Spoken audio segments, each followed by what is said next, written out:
गणेशाय नमः।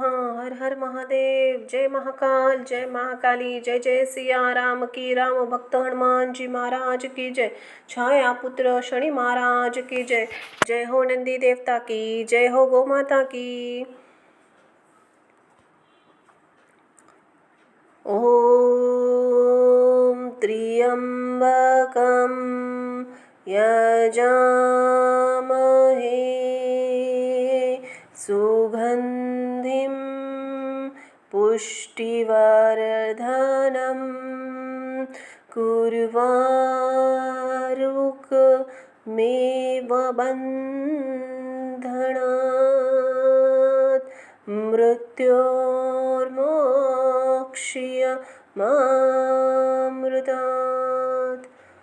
हर हर महादेव। श्री शिवाय नमस्तुभ्यं। भगवान शिव जी की श्री शिव गीता हिंदी में अर्थ सहित। सोमनाथ, मल्लिकार्जुन, महाकालेश्वर, ओकारेश्वर, केदारेश्वर, भीमाशंकर, विश्वनाथ, त्र्यंबकेश्वर, वैद्यनाथ, नागेश्वर, रामेश्वर, घृणेश्वर। हर हर महादेव। श्री राम द्वारा रचित शंभु स्तुति हिंदी में अर्थ सहित। श्री राम उवाच। मैं पुराण पुरुष शंभु को नमस्कार करता हूँ, जिनकी असीम सत्ता का कहीं पार नहीं या अंत नहीं है। उन सर्वज्ञ शिव को मैं प्रणाम करता हूँ। अविनाशी प्रभु रुद्र को मैं नमस्कार करता हूँ। सबका संहार करने वाले शर्व को मस्तक झुकाकर प्रणाम करता हूँ। अविनाशी परम देव को नमस्कार करता हूँ। लोक गुरु उमापति को प्रणाम करता हूँ। दरिद्रता को विदीर्ण करने वाले शिव को नमस्कार करता हूँ। रोगों का विनाश करने वाले महेश्वर को प्रणाम करता हूँ, जिनका रूप चिंतन का विषय नहीं है। उन कल्याणमय शिव को मैं नमस्कार करता हूँ। विश्व की उत्पत्ति के बीज रूप भगवान भव को प्रणाम करता हूँ। जगत का पालन करने वाले परमात्मा को नमस्कार करता हूँ। संहारकारी रुद्र को नमस्कार करता हूँ। पार्वती जी के प्रियतम अविनाशी प्रभु को मैं नमस्कार करता हूँ। नित्य अक्षर अक्षर स्वरूप शंकर को मैं प्रणाम करता हूँ, जिनका स्वरूप चिन्मय है, अप्रमेय है। उन भगवान त्रिलोचन को मैं मस्तक झुकाकर बारंबार नमस्कार करता हूँ। करुणा करने वाले भगवान शिव को मैं प्रणाम करता हूँ तथा संसार को भय देने वाले भगवान भूतनाथ को सर्वदा नमस्कार करता हूँ। मनोवांछित फलों के दाता महेश्वर को प्रणाम करता हूँ। भगवती उमा के स्वामी श्री सोमनाथ को मैं नमस्कार करता हूँ। तीन वेद जिनके तीन नेत्र हैं, उन त्रिलोचन को मैं प्रणाम करता हूँ। त्रिविध मूर्ति से रहित सदाशिव को नमस्कार करता हूँ। पुण्यमय शिव को प्रणाम करता हूँ। सत असत से पृथक परमात्मा को नमस्कार करता हूँ। पापों को नष्ट करने वाले भगवान हर को प्रणाम करता हूँ, जो विश्व के हित में लगे रहते हैं, बहुत से रूप धारण करते हैं। उन भगवान शंकर को मैं प्रणाम करता हूँ, जो संसार के रक्षक तथा सत और असत के निर्माता हैं। उन विश्वपति भगवान विश्वनाथ को मैं नमस्कार करता हूँ। हव्य कव्य स्वरूप यज्ञेश्वर को नमस्कार करता हूँ। संपूर्ण लोकों का सर्वदा कल्याण करने वाले जो भगवान शिव आराधना करने पर उत्तम गति या एवं संपूर्ण अभिष्ट वस्तुओं को प्रदान करते हैं, उन दान प्रिय इष्ट देव को मैं नमस्कार करता हूँ। भगवान सोमनाथ को प्रणाम करता हूँ। स्वतंत्र न रहकर भक्तों के वश में रहते हैं, उन विजयशील उमानाथ को मैं नमस्कार करता हूँ। विघ्नराज गणेश तथा नंदी के स्वामी पुत्र प्रिय भगवान शिव को मैं मस्तक झुकाकर प्रणाम करता हूँ। संसार के दुख और शोक का नाश करने वाले देवता भगवान चंद्रशेखर को मैं बार बार नमस्कार करता हूँ। जो स्तुति करने योग्य और मस्तक पर गंगा जी को धारण करने वाले उन महेश्वर को नमस्कार करता हूँ। देवताओं में श्रेष्ठ उमापति को मैं प्रणाम करता हूँ। सभी देवता जिनके कर कमलों की पूजा करते हैं, उन भगवान को मैं नमस्कार करता हूँ। जिन्होंने पार्वती देवी के मुख से निकलने वाले वचनों पर दृष्टिपात रखने की इच्छा से मानो तीन नेत्र धारण कर रखे हैं, उन भगवान को मैं प्रणाम करता हूँ। पंचामृत चंदन उत्तम धूप दीप भांति भांति के विचित्र पुष्प मंत्र मंत्र तथा अन्न आदि समस्त उपचारों से पूजित भगवान स्वयं को मैं नमस्कार करता हूँ। इति श्री ब्रह्म महापुराणे शंभु स्तुति संपूर्ण। हर हर शिव शंभो, जय जय शिव शंभो। भगवान शिव जी की श्री शिव गीता हिंदी में अर्थ सहित।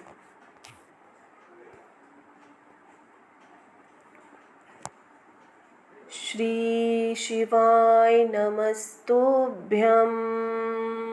ओम नमः शिवाय। ओम नमो दुर्गाय नमः। जयंती मंगला काली भद्रकाली कपालिनी दुर्गा क्षमा शिवा धात्री स्वाहा स्वधा नमस्तुते। आई राजा उदो उदो सदानंदीचा उदो उदो।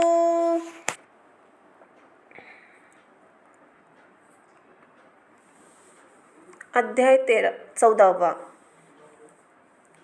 ओम नमः शिवाय। जय जय सिया राम की जय हो। प्रभु हनुमान जी महाराज की जय हो। माँ आदिशक्ति जगदम्बा। श्री राम उवाच। शिव जी से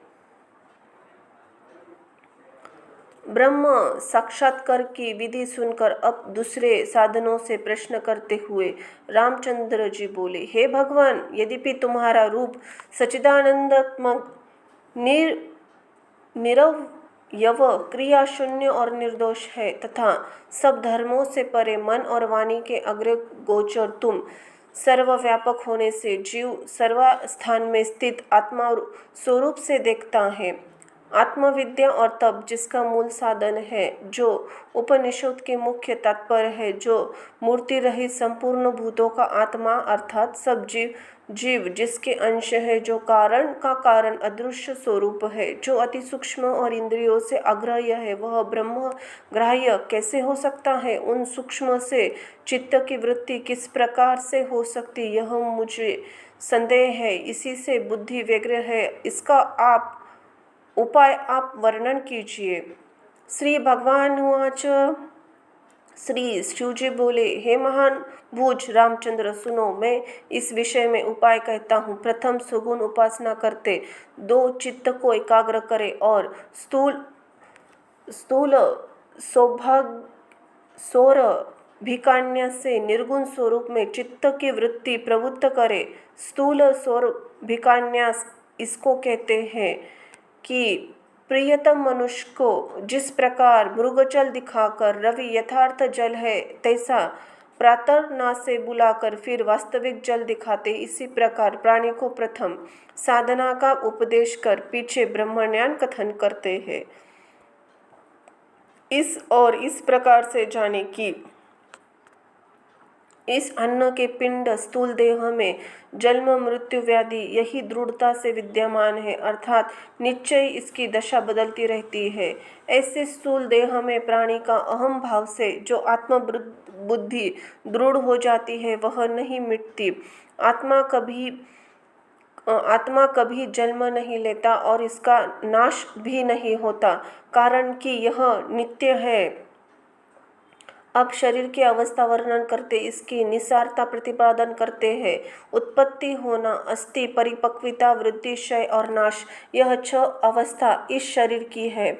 और घट में स्थित आकाश जिस प्रकार निर्विकार है, इसी प्रकार इस देह में आत्मा विकार रहित है। इस प्रकार देह और आत्मा इन दोनों के धर्म परस्पर विरुद्ध है। अज्ञानी जन अविद्या से देह को आत्मा मानते हैं और ज्ञानी देह से आत्मा को पृथक देखते हैं। घड़ियों में गला करके डाले सुवर्ण की कांति के समान प्राणमय कोश है। यह स्थूल देह के अंतर प्राणादि वायु से वृद्ध वर्तमान है, परंतु पायादि इंद्रियों से युक्त, चलनादि कर्मों से युक्त शुद्ध पिपासा से व्याप्त और जड़ होने के कारण यह आत्मा नहीं है। आत्मा चैतन्य रूप है जिसके द्वारा यह जीव अपने शरीर को देखता है। आत्मा ही परब्रह्म निर्लेप और सुख का सागर है। अज्ञान इस ब्रह्म का ग्रास नहीं कर सकता, न ब्रह्म किसी वस्तु का ग्रास करता है, अर्थात वह अनामय परिपूर्ण सर्वत्र सुख स्वरूप है। उसे कार्य कारण करने की अपेक्षा नहीं है। उस प्राणमय कोश के अंतर्गत मनोमय कोश है। वह संकल्प विकल्प रूप बुद्धि और इंद्रियों से समायुक्त है। काम क्रोध लोभ मोह मात्सर्य और मद, यह शत्रुओं का षड्वर्ग, ममता और इच्छादिक, यह संपूर्ण मनोमय कोश का ही धर्म है। जो कर्म विषयणी बुद्धि और वेद शास्त्र से निश्चित की गई है, वह ज्ञान इंद्रियों के सहित विज्ञानमय कोश से स्थित रहती है। इसमें कर्तव्यपन का अभिमानी निसंदेह वह जीव विद्यमान है जो इस लोक तथा परलोक में गमन करता है।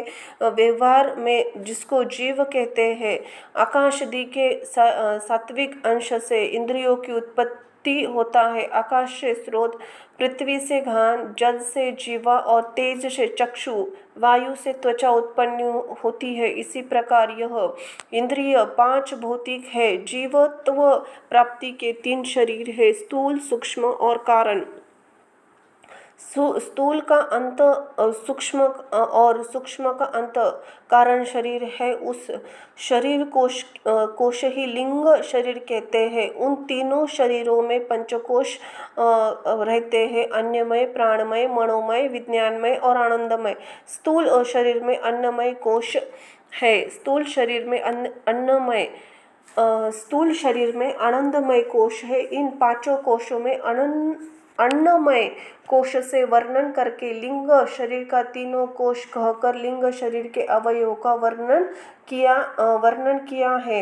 इन पांच भूतों के सात्विक आदि अंश बुद्धि और मन उपस्थित होते हैं, जिसमें बुद्धि निश्चयात्मक और मन संशयात्मक है, और वचन, हाथ, पाद, पायु उपस्थ यह पांच कर्म इंद्रिय आकाश आदि के रजोगुण अंश से कर्म पूर्वक उत्पन्न होते हैं, और उन सब के रजोगुण समान मिलन से पांच प्राणादि वायु उत्पन्न होते हैं। यही पांच इंद्रिय, पांच कर्म इंद्रिय, पांच प्राण, मन और बुद्धि मिलाकर 17 अवयव से लिंग शरीर की उत्पत्ति होती है। यह लिंग शरीर तपाए हुए लोहखंड की समान गोल है। इसी कारण परस्पर के अध्यास पढ़ने से साक्षी चैतन्य युक्त है। जहाँ साक्षी चैतन्य लिंग शरीर से अध्यास को प्राप्त होता है, वही आनंदमय कोश है। उस आनंदमय कोश का जो कर्तव्यपन का अभिमानी है, वही उपासना और कर्मफल से इस लोक तथा परलोक में कर्मफल का भोगने वाला कहा जाता है। और जिस समय निद्रा अवस्था में यही आत्मा लिंग शरीर के अध्यास को छोड़कर केवल अपने स्वरूप में अविद्या संयुक्त रहता है, तब इसकी साक्षी संज्ञा है। अंतःकरण आदि इंद्रिय और इनकी वृत्ति अनुभव है। स्मृति का इनका दृष्टा होने से अंतःकरण का अध्यास होने पर आत्मा को साक्षी तत्व और भौतिक तत्व, यह दोनों ही योग्य होते हैं। अंतःकरण का अध्यास हुआ तब ही साक्षी तत्व, और केवल अंतःकरण का अध्यास ऐसा नहीं है हुआ तब भोक्तृ तत्व होता है। इसके उपरांत रुक्त पीवतो सकृतस्य लोके गुहा प्रविष्टो परमे परास्रद्धे छाया तपो ब्रह्मविदो विदन्ति प्राश्चर्यग्रयो ये च त्रिनाचिकेता। इस श्रुति को कहते हैं अतः बिना आच्छादित बिंब रूप छाया रूप आच्छादित बिंब रूप जीव, यह दोनों ब्रह्म के प्रकाश से प्रकाशित है। इन दोनों में एक जीव भोक्ता होने से कर्म फल को भोगता है और ईश्वर दृष्टा होने से भोगता है। श्रेतज्ञ जीवात्मा को रथी, शरीर को रथ, बुद्धि को सारथी, मन को लगाम कहते हैं। सो तू जान, इंद्रियों को घोड़े स्वरूप जानना और यह इंद्रिय रूपी अश्व रूपादि विषय रूपी स्थान में विराजते हैं। इंद्रिय और मन के सहित यह आत्मा भोक्ता कहलाता है। वास्तव में उपाधि बिना यह आत्मा शुद्ध है। कदाचित कर्तव्य भोक्ता को प्राप्त नहीं होता। तात्पर्य यही है कि रथी तो रथ में बैठा है, सारथी और घोड़े रथ को जिधर ले जाए उधर ही जाते हैं, और यदि दुष्ट घोड़े हुए तो सारथी का भी कहना न मानकर रथ को लेकर कहीं गड्ढे में डाल देते हैं। इसी प्रकार दुष्ट इंद्रिय इस शरीर रूपी रथ को विषयों में ले जाकर पटकती है। तब सब इंद्रियों के सहित आत्मा दुखी प्रतीत होता है। इस प्रकार से जो ब्राह्मण शांति आदि से युक्त होकर उपासना करता है, वह जिस प्रकार से कदली के बल्क को बराबर उतारते चले जाओ तो उसमें वक्ल ही निकलते हैं। तत्पश्चात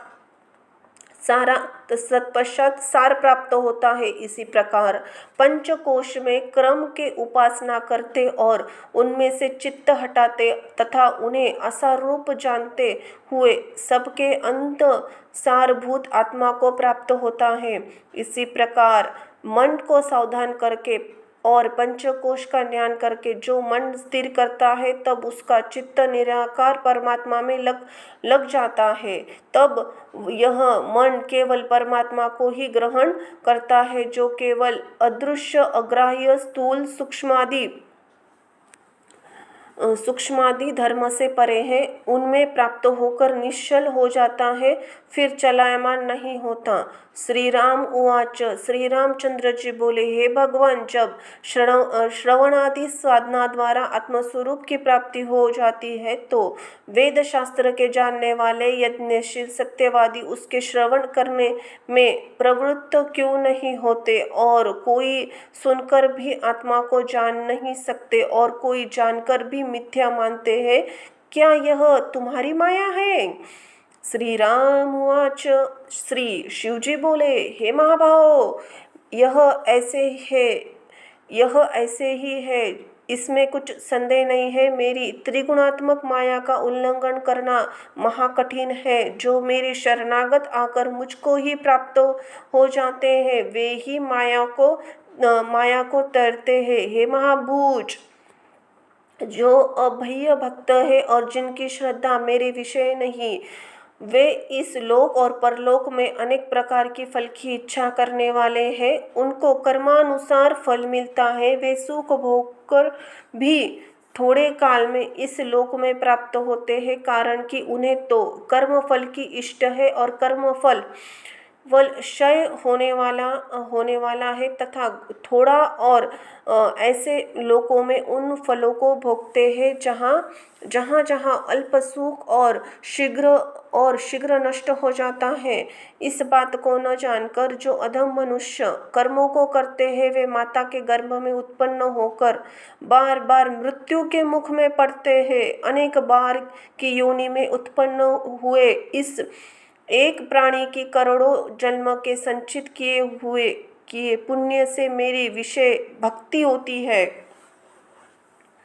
वही श्रद्धा युक्त मेरा भक्त ज्ञान को प्राप्त होता है, और दूसरा करोड़ों जन्म भी कर्म करने से मुझे प्राप्त नहीं होता। इसी कारण हे राम, और सब त्याग कर केवल मेरी भक्ति करो। दूसरे और सब धर्मों को त्याग करके मेरी शरण में हो।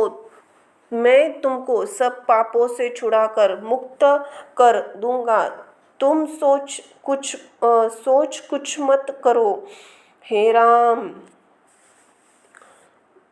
तुम कुछ कर्म करते, जो भोजन करते, जो हवन करते और जो देते हो तथा जो तप करते हो, वह सब मेरे अर्पण करो। हे राम, इससे अधिक मेरे दृढ़ भक्ति का होने का दूसरा साधन नहीं है। इसका तात्पर्य यही है कि शरीर, इंद्रिय और प्राण तथा मन के जो जो धर्म है उनका त्याग करके मुझको आश्रित हो, अर्थात मुझे प्राप्त हो। बोलो जय जय शिव शंभो। इति श्री पद्यपुराणे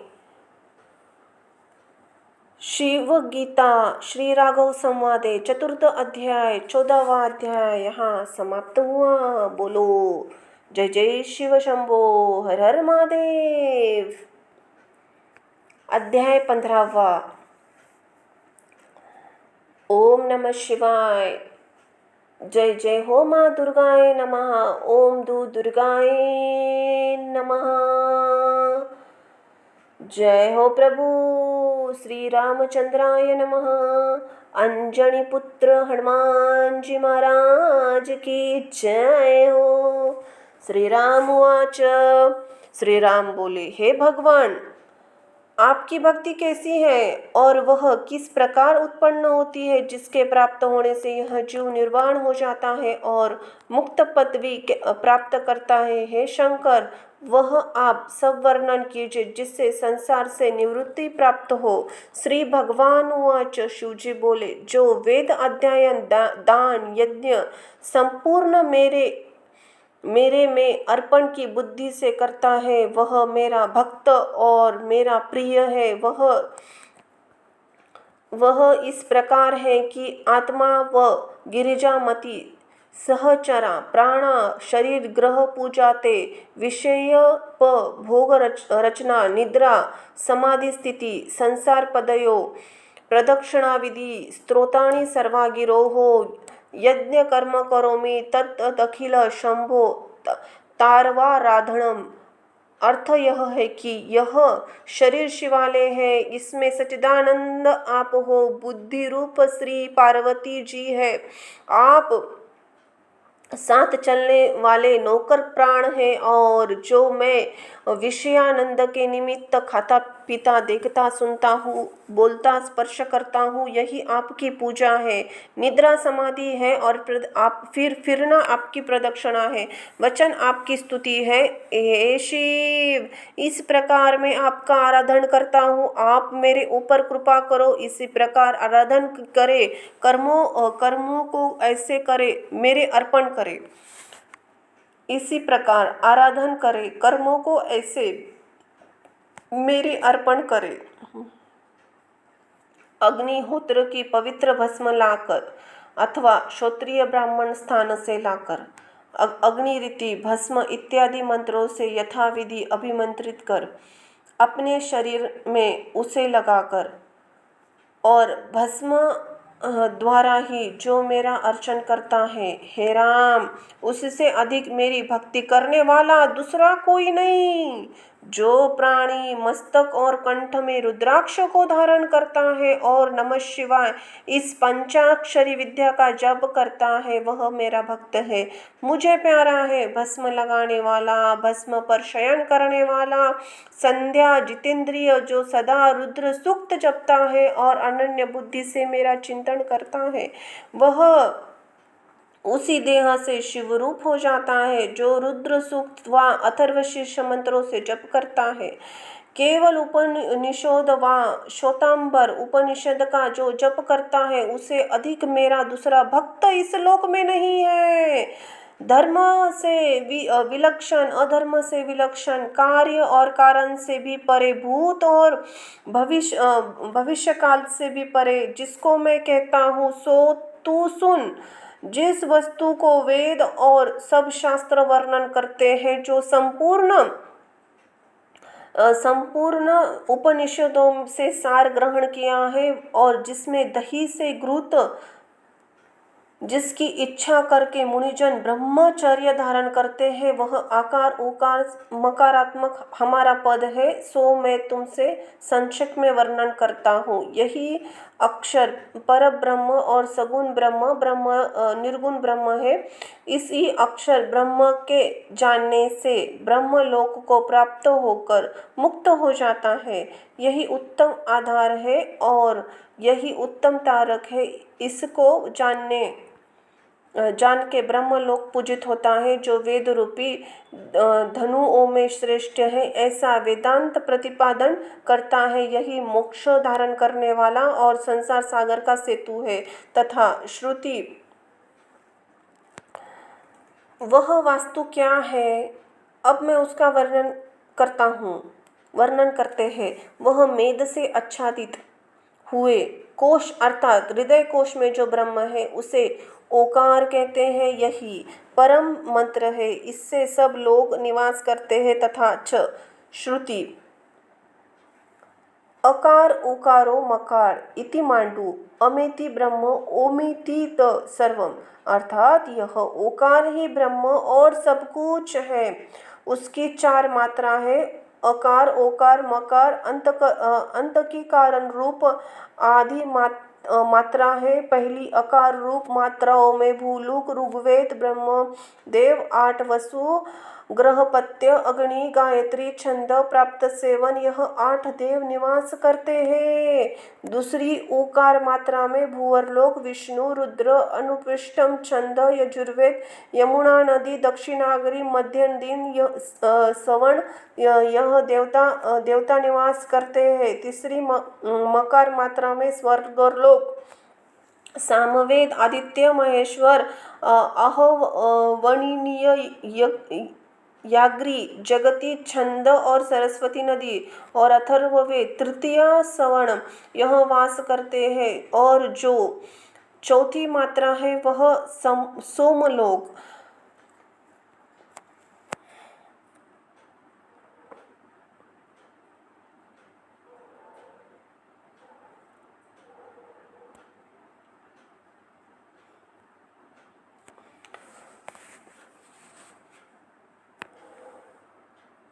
अथर्व गिरस गाथा सवर्तक अग्नि महलोक विराट सभ्य और अवसभ्य अग्नि श्रुतादि नदी और यज्ञ पुच्छ यह देवता निवास करते हैं। अमात चतुर्थो व्यवहार्य पंचम शमः शिवो अवधूत एवं मोंडार आत्मवह संशय शत्याः आत्मान एवं वेद अर्थात जागृत स्वप्न सुस्पुष्टि 3 अवस्था से परे आत्मा तांत्रिक तृतीया आत्मा रूप आत्मा ही है। यह वाचिका वाच्य रूप वाणी का मन का मूल अज्ञान दूर करने से व्यवहार के अयोग्य है तथा प्रपंच रहित शिव स्वरूप और अद्वैत है। यह उच्चारण किया हुआ ओंकार आत्मा ही है। ऐसे जो जानता है वह अपने आत्मा से परमार्थ रूप आत्मा में प्रवेश करता है और जन्म कारणों का लय कर फिर उत्पन्न नहीं होता। पहली मात्रा रक्त वर्ण, दूसरी प्रकाश युक्त भवस्वर वर्ण, तीसरी बीज लोक के वर्ण की तथा चौथी मात्र शुभ्र वर्ण की है। जो कुछ उत्पन्न हुआ है और कुछ उत्पन्न होगा, स्थानवर जगात्मक अनेक प्रकार का यह जगत ओमकार में ही प्रतिष्ठित होता है। भूत भविष्य रूप यह संसार रुद्र रूप है और रुद्र रूप में प्राण, उसमें भी ओमकार स्थित है। तात्पर्य यही है कि शिव और ओमकार एक स्वरूप है। यह शिव स्वरूप सनातन ब्रह्म ओमकार में ही वर्तमान है। इसी कारण ओमकार का जपने हारा निसंदेह युक्त मुक्त हो जाता है। श्रोत अग्नि से अथवा स्मार्त अग्नि से अथवा शौर अग्नि से उत्पन्न हुई भस्म को जो ओमकार से अभिमंत्रित करके ओमकार द्वारा जो मेरा पूजन करता है, उससे अधिक संसार में प्रिय संसार में मेरा दूसरा प्रिय भक्त नहीं है। घर की अग्नि अथवा वन की अग्नि में भस्म को ओमकार से अभिमंत्रित करके जो अपने शरीर में लगावे, वह शूद्र भी मुक्ति को प्राप्त हो जाता है। दंभाकुर, बिल्वपत्र और औरम भी वन के पर्वत के उत्पन्न हुए फूलों से ओमकार द्वारा मेरी जो नित्य पूजा करता है, वह मेरा प्रिय है। पुष्प, फल, मूल, पत्र और जल से जो ओकार युक्त मेरे निमित्त दान करता है, वह करोड़ों गुना हो जाता है। किसी प्राणी मात्रा की हिंसा न करना, सत्य बोलना, चोरी न करना, ब्रह्मांतर सोच युक्त, इंद्रिय निग्रह करने वाला, वेद अध्ययन में तत्पर जो मेरे भक्त है, वे मुझे प्यारे हैं। जो कोई प्रदोष के समय मेरे स्थान में जाकर मेरी पूजा करता है, वह अत्यंत लक्ष्मी को प्राप्त होता है और अंत में मुझ में लय हो जाता है। अष्टमी, चतुर्थी, पूर्णिमा, अमावस्या इन तिथियों में जो सर्वांग में भस्म लगाकर रात्रि के समय मेरा पूजन करता है, वह मेरा भक्त और प्रिय है। जो एकादशी के दिन व्रत रहकर प्रदोष के समय मेरा पूजन करता है और विशेष करके जो सोमवार के दिन मेरी पूजन करता है, वह मेरा भक्त मुझे प्रिय है। जो पंचामृत, पंचगव्य, पुष्प, सुगंध युक्त जल अथवा कुश के जल से मुझे स्नान कराता है, उससे अधिक मेरा कोई प्रिय नहीं है। दूध, घृत, मधु, गन्ने का रस, पके आम का फल और नारियल के जल से दूध, घृत, मधु, गन्ने का रस, पके आम का फल अथवा नारियल के जल से अथवा जो गंध युक्त जल से रुद्र मंत्र उच्चारण करता हुआ मेरा अभिषेक करता है, उसे अधिक प्यारा दूसरा मुझे नहीं है। और जल में स्थित होकर सूर्य की ओर मुख करके ऊपर की ओर बाहें उठाए सूर्य के बिंब में मेरा ध्यान करते हुआ अथर्व गिररस का जप करता है, वह इस प्रकार मेरे शरीर में प्रवेश करता है जैसे गृहपति घर में प्रवेश करता है और बृहद रथ तर वामदेव और देवव्रत शाम को तथा इस लोक अज्जतोह मंत्रों के जो मेरे आगे गान करता है, वह इस लोक में परम सुख को भोग कर अंत में मेरे स्थान को प्राप्त होता है। अथवा जो ईशान्य वास्य मंत्रों को सावधान हो मेरे सम्मुख जप करता है, वह मेरी सायुज्य को मुक्ति को प्राप्त हो मेरे लोक में अक्षय सुख भोगता है। इति श्री पद्य पुराणे उपरिभागे शिवगीता शिवराघव संवादे भक्ति योगे नाम पंचम अध्याय समाप्त हुआ। हे रघुनाथ जी, यह मेरे भक्ति योग तुम्हारे प्रति वर्णन किया है। यह मनुष्य को सब कामना का देनेहारा है। और अब क्या सुनने की इच्छा रखते हो? बोलो हर हर शिव शंभो, जय जय शिव शंभो। अध्याय 16वां। जय हो माँ आदिशक्ति जगदम्बा, जय हो प्रभु। ओम नमः शिवाय। श्री शिवाय नमस्तुभ्यं। सीताराम। राम भक्त हनुमान जी महाराज की जय। श्री राम उवाच। श्री रामचंद्र जी बोले, हे भगवान,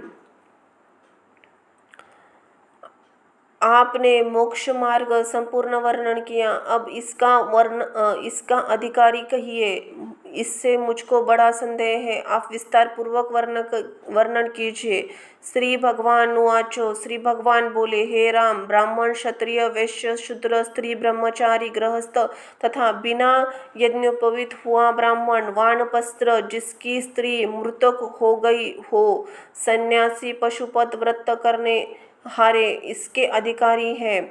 और बहुत कहने से क्या है, जिसके अंतःकरण में शिव जी के पूजन की प्रबल भक्ति हो वही इसमें अधिकारी है, और जिसका चित्त दूसरी ओर लगा हुआ है वह इसमें अधिकारी नहीं। तथा मूर्ख, अंधे, बहरे, मूक, शौचार रहित, स्नानादि विहित, कर्मों से रहित,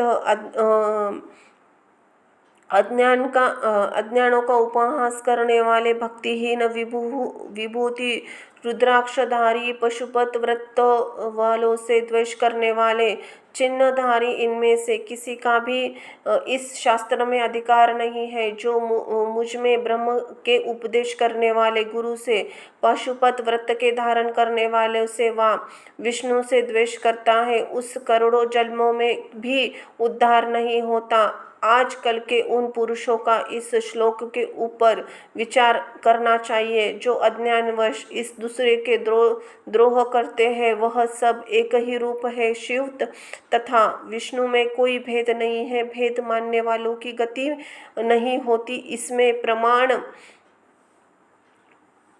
सह ब्रह्मा सह शिव सह हरि से तो ओम सो अक्षरः परम सराट, अर्थात वही परमात्मा शिव हरि इंद्र अक्षर परम स्वराट है। एक रूपः बहुधा यह करोति, वही एक अनेक रूपों को धारण करता है और चाहे अनेक प्रकार से यज्ञ आदि कर्मों में तत्पर हो और शिव ज्ञान से रहित हो, तो शिव की भक्ति न होने का कारण वह संसार से मुक्त नहीं होता। जो वेद बाह्य धर्मों के केवल फल की इच्छा करके आसक्त होते हैं, उन्हें केवल दुष्टि मात्र फल की प्राप्ति होती है। वे मोक्ष शास्त्र के अधिकारी नहीं होते।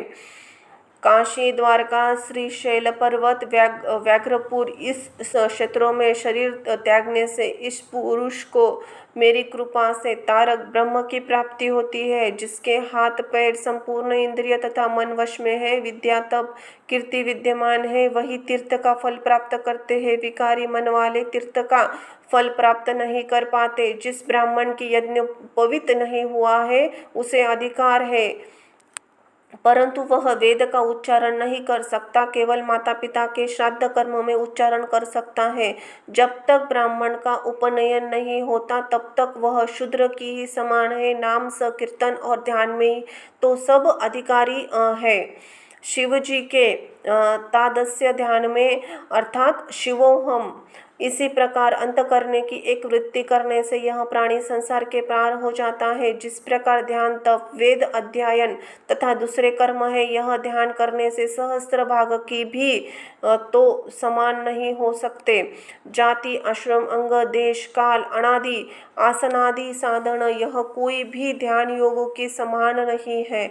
चलते फिरते बैठते उठते बोलते शयन करते अथवा दूसरे कार्यों में भी युक्त हो और अनेक पातकों से भी युक्त हो, वह भी ध्यान करने से मुक्त हो जाता है। इस ध्यान योग से करने से नाश नहीं होता।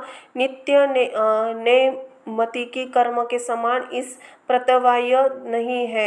यह थोड़ा सा अनुष्ठान किया भी प्राणी को महाभय से रक्षा करता है। अति आश्चर्य अथवा भय और शोक से प्राप्त हुआ वो वा छींकने अथवा और कोई रोग में जो किसी बहाने से भी मेरा नाम उच्चारण करता है, वह परम गति को प्राप्त हो जाता है। महापापी यदि देहांत में मेरा स्मरण करे तो नमः शिवाय इस पंचाक्षरी विद्या का उच्चारण करे तो निस्संदेह उसकी मुक्ति हो जाती है। जो अपने आत्मा से ही आत्मा को देखते हैं, सब संसार को शिवरूप देखते हैं, उन क्षेत्र तीर्थ व दूसरे कर्मों की करने से क्या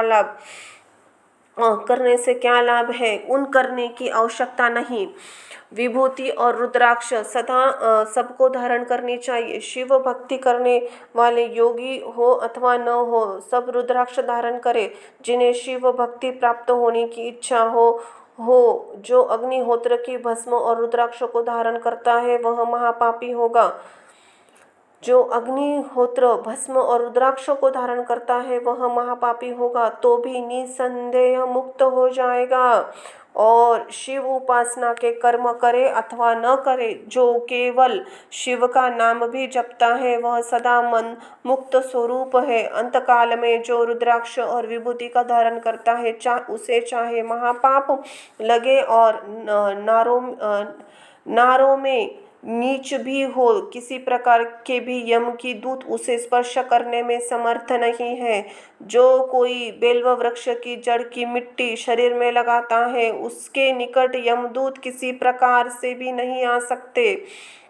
श्री राम वाच। श्री रामचंद्र जी बोले, हे भगवान, किसी मूर्तियों में पूजन करके आप प्रसन्न होते हो, यह जानने की मुझे बड़ी इच्छा है, सो आप कृपा कर कर कहिए। ईश्वर वाच। श्री भगवान बोले, मृत का गोबर, भस्म, चंदन, वालुका, काष्ठ, पाषाण, लोह खंड, केशरादि, रंग, कासी, खप्पर, जस्त, पितल, तांबा, रूपा, सुवर्ण अथवा अनेक प्रकार के रत्न, पारा अथवा कपूर, इनमें से जो अपने को प्राप्त हो सके, जो इष्ट हो सके, शिवलिंग की मूर्ति निर्माण करे। इसी प्रकार प्रीति से मेरी उपासना करे तो कोटि गुना फल होता है। गृहस्थी पुरुषों को उचित है कि मृतका, काष्ठ, लोह, कांसी अथवा पाषाण की प्रतिमा करे। उसमें पूजन करने से गृहस्थियों को सदा आनंद की प्राप्ति होती है। मृतका की प्रतिमा पूजन करने से आयु, काष्ठ की प्रतिमा पूजन करने से संपत्ति, कांस्य की पूजन करने से कुल वृद्धि, लोह की प्रतिमा पूजन करने से धर्म बुद्धि, पाषाण की प्रतिमा पूजन करने से पुत्र प्राप्ति क्रम से होती है। बेल्व वृक्ष के नीचे अथवा उसके फल में जो मेरी आराधना करता है, इस लोक में महालक्ष्मी को प्राप्त होकर अंत में शिवलोक को प्राप्त होता है। और बेल्व वृक्ष के नीचे बैठकर जो विधि पूर्वक मंत्रों को जपे, तो एक ही दिन में उस जप करने वालों को पुरुष चरण का फल मिल जाता है। जो मनुष्य बेल के वन में कुटी बनाकर नित्य प्रति निवास करते हैं, उसमें जप मंत्रा से सब मंत्र सिद्ध हो जाते हैं। पर्वत के ऊपर, नदी के किनारे, बिल्व के नीचे, शिवालय में, अग्निहोत्र की शाला में, विष्णु के मंदिर में जो मंत्र को जप करता है, दानव, यक्ष, राक्षस इसमें जाप में विघ्न नहीं कर सकते, उसे कोई पास स्पर्श नहीं कर सकता। वह शिव जी के सायुज्य लोक की प्राप्त होता है। पृथ्वी, जल, अग्नि, वायु, आकाश, पर्वत और किंवा अपनी आत्मा में ही जो मनुष्य मेरा पूजन करता है, एक लव मात्रा की पूजा करने से उसे संपूर्ण फल प्राप्त होता है। हे राम, अपने आत्मा के जो पूजन करता है उसकी बराबरी दूसरा पूजा नहीं है। आत्मा का पूजन करने से चांडाल को भी मेरे लोक की प्राप्त होती है। संपूर्ण शुभ कर्म आत्मा को ही अर्पण करना चाहिए, उसी का विचार करना, पाप आचरण न करना, यही आत्मा का ही पूज्य है। उर्ण वस्त्र के आसन पर पूजा करने से मनुष्य की सब कामनाओं की प्राप्ति हो जाती है। मृग चर्म के आसन पर पूजा करने से मुक्ति और व्याघ चर्म पर पूजा करने से लक्ष्मी की प्राप्ति होती है। कुश आसन पर बैठकर पूजा करने से ज्ञान, पत्र के आसन करने से आरोग्यता, पाषाण के आसन पर दुख और काष्ठ के आसन पर पूजा करने से अनेक प्रकार के रोग होते हैं।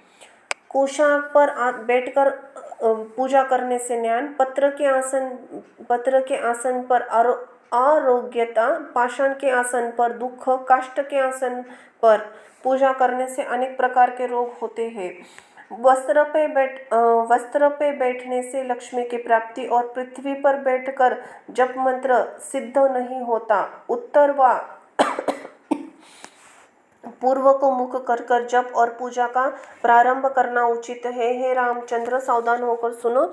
अब माला की विधि कहता हूँ। स्फटिक की माला से साम्राज्य प्राप्त होता है।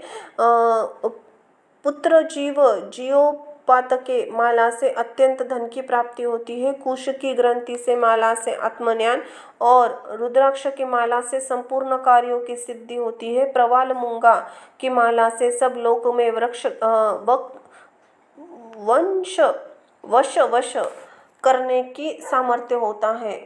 प्रवाल मूंगा की माला से सब लोगों को वश करने को सामर्थ्य होता है।